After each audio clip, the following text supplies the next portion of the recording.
Hi, my name is Hollie Wood. This is my dating profile video. When it comes to sense of self, in a positive way, I would say I'm caring, helpful, and hardworking. And when I think of myself in a positive sense, it's usually one of those three things. My negative sense of self would be my appearance, when I compare myself and stressing about things I can't control. These are the times when I think I have the most negative sense of self and I have the most negative self-talk towards myself. When it comes to communicating with those around me, how I communicate with my family, friends, work, and romantic relationships are all very diverse. When I'm communicating with my family, I'm more of a filtered communication. I would still say it's not hostile, it's more of a laid-back communication. But it's not the same as with my friends.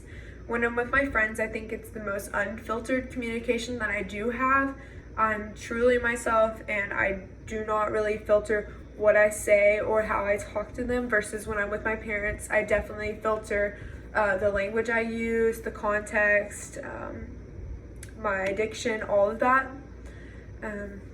My work relationships, I would say, are closely related to my friend relationships and like the way I speak to my friends, just because they're mostly my age, so we all kind of talk a little unfiltered. But when it comes to like communicating in stressful situations at work or trying to give someone direction, I'm not gonna tell my family what to do or my friends like what to do at work. So I would say that definitely differs. There's more directional speaking and constructive speaking.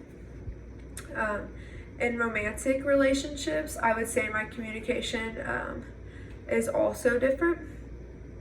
In romantic relationships, I'm not as open as I would be with my family or my friends. I'm really closed off at first, and I'm not as willing to speak about the internal thoughts or things like that. And when it comes to friction, I'm not very confrontational in my romantic relationships as I probably would be in my family and my friend relationships. I usually tend to hold off on the way I'm feeling or the things I'm having a problem with until they become a bigger problem. If it was a family member or a friend, I could just come to them and just be really open because I'm really open with them and they would know where I'm coming from.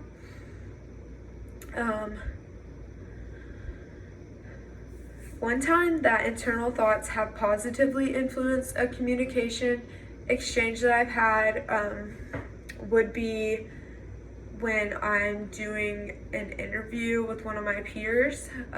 So I usually have to tell myself, like, it's fine, just be open, be personable, be relatable. And that helps me because sometimes I can be nervous to talk to people I don't necessarily know.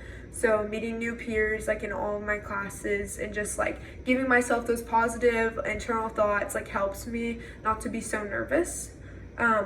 One time internal thoughts have negatively influenced the communication had was definitely during sports. So one incident directly would be thinking like, this ref has it out for me, this ref doesn't like me, and then I get like fouled, and then I say something to the ref, and if I would have just been thinking they're calling the game as fairly as they can, this is a close game, like having empathy for them and not thinking negative thoughts about them or like about myself, would have resulted in better results than me getting a technical or something like that. I took a personality test. I took the Enneagram test. That is just a test that asks you like a lot of questions about your interests, your passions, and things like that. And at the end of the test, it gives you a number. My number was 7, so I'm an Enneagram 7. This is described as someone that is extroverted, optimistic, versatile, and spontaneous, and I would say that definitely defines me. So I think that personality test was spot on and very accurate. I'm not going to say that's me all the time, but that definitely is me in most situations. So, thank you for watching.